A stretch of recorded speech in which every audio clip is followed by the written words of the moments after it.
Assalamualaikum warahmatullahi wabarakatuh. Apa kabarnya hari ini? Alhamdulillah, luar biasa, Allahu Akbar. Baik, pada pertemuan pagi hari ini kita akan membahas tema 1 tentang bahasa Indonesia. Tapi sebelumnya, mari kita berdoa terlebih dahulu. Let's pray before study together. Bismillahirrahmanirrahim. Rabbi zidni ilman warzuqni fahman. Ya Allah, enrich me knowledge and good comprehension. Amin. Ya Allah ya Rabbil. Baik, materi pada pagi hari ini yaitu tentang kalimat utama atau kalimat topik, ide pokok atau gagasan utama, dan kalimat penjelas. Nah, kita sering mendengar kalimat utama atau kalimat topik ya. Mari kita bahas lebih lanjut, apa itu kalimat utama atau kalimat topik. Kalimat utama adalah kalimat yang memuat inti atau gagasan utama suatu paragraf, yang di dalamnya terdapat ide pokok paragraf dan didukung dengan kalimat penjelas. Nah, kalimat utama biasanya terletak di awal atau di akhir paragraf. Tapi sebelumnya, apakah teman-teman sudah tahu apa itu paragraf? Paragraf adalah tulisan di awal yang posisinya menjorok ke dalam. Lanjut, contoh yang pertama. Masih banyak yang belum memahami bahaya membuang sampah elektronik di sembarang tempat. Padahal, sampah elektronik dapat mengakibatkan sejumlah dampak buruk bagi lingkungan jika dibuang tidak pada tempatnya. Nah, ini adalah salah satu contoh dari kalimat utama yang terletak di awal paragraf ya. Ini yang di garis bawah ini adalah contoh atau letak kalimat utama. Nah, ini ya teman-teman. Nah, terus yang tadi kita bahas yaitu paragraf, maksudnya menjorok ke dalam, itu seperti ini ya teman-teman penulisannya. Jadi dia menjorok ke dalam ya. Itu adalah salah satu penanda bahwa satu paragraf dengan paragraf yang lainnya. Kembali ke kalimat utama. Jadi ini adalah kalimat utama yang terletak di awal paragraf. Baik, lanjut. Kita ke contoh kedua. Nah, di sini adalah kalimat utama yang terletak di akhir paragraf ya. Kita bisa baca dulu di sini. Ada kalanya bulan dan bintang yang ada di langit malam dapat kita lihat dengan jelas dengan mata telanjang. Namun, ada kalanya pula bulan dan bintang tidak sanggup kita lihat dengan mata telanjang kita karena terhalang oleh awan hitam legam. Perumpamaan hal tersebut serupa dengan kehidupan kita yang serba tidak pasti, terkadang membahagiakan, terkadang pula membuat hati sedih. Adapun cara atau sikap yang mesti kita punya dalam menghadapi ketidakpastian tersebut adalah dengan senantiasa bersabar dan tegar menjalani semua ketidakpastian hidup. Tak lupa sematkan juga doa dan kepasrahan kepadanya agar dia menguatkan kita dalam menghadapi kepastian hidup. Dengan demikian, kita mesti sabar dan tegar serta terus berharap dan berpasrah kepadanya dalam menghadapi ketidakpastian hidup yang diibaratkan seperti panorama bintang dan bulan di malam hari yang terkadang terlihat, kadang tidak. Itu adalah contoh dari kalimat utama yang terletak di akhir paragraf ya. Bisa dipahami ya teman-teman.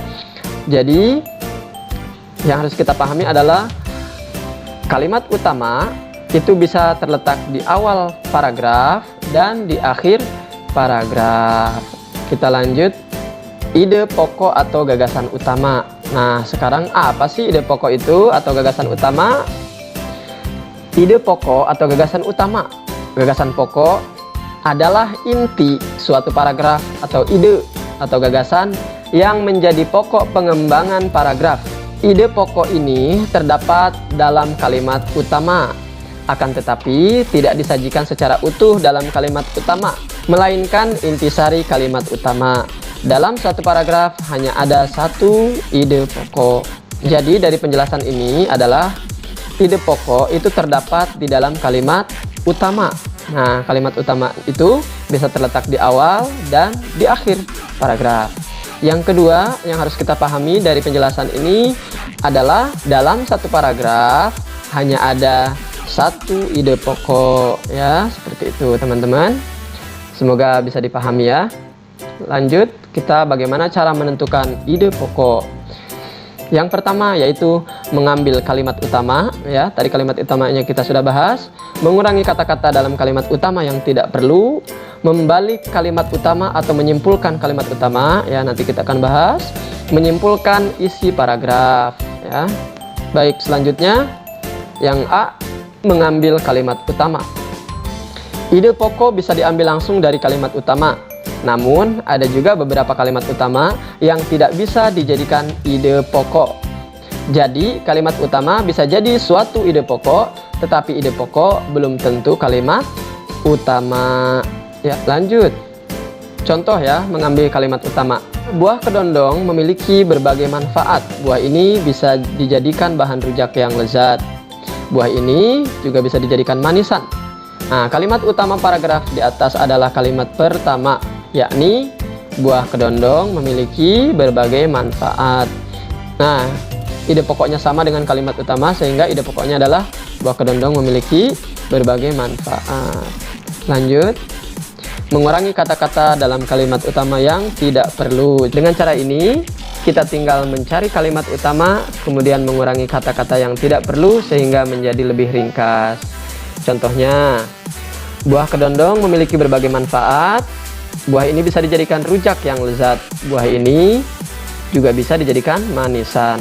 Kalimat utamanya adalah buah kedondong memiliki berbagai manfaat.